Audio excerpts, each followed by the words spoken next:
I walked inside the main memory of the UNIVAC 1, and I had no idea that you could take that room full of equipment and squeeze it down to where we're talking now about embedding microprocessors in our bodies.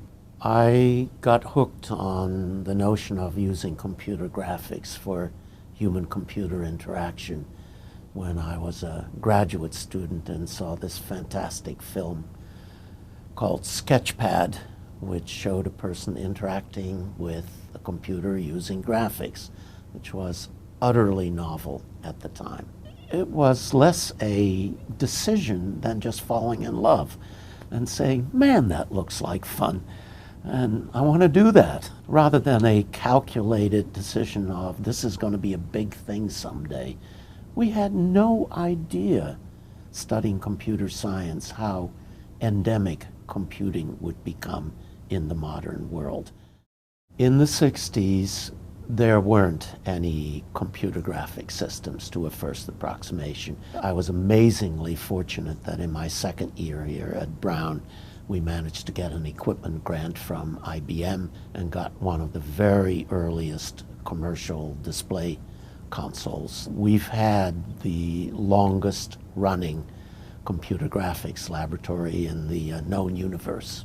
And I was fortunate again to be in the right place at the right time to be able to help found a computer science department. I in fact came to Brown with the notion that that's what I wanted to do, and worked with colleagues like John Savage from engineering to build up our initially small department, 7 people, and we're now close to 30 and still have some growth potential.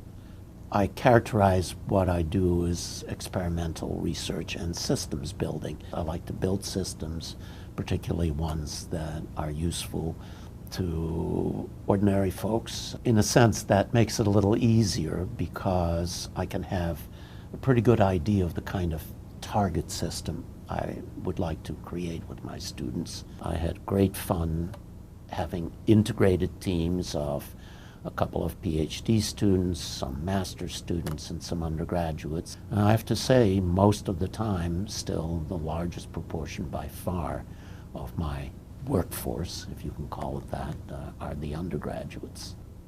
I was a big fan of the open curriculum. The open curriculum has lasted because it works for Brown in terms of attracting a bright, ambitious, independent, free-thinking student body. People enjoy teaching a kind of student who has some streak of, I want to do it my way, which I always had myself.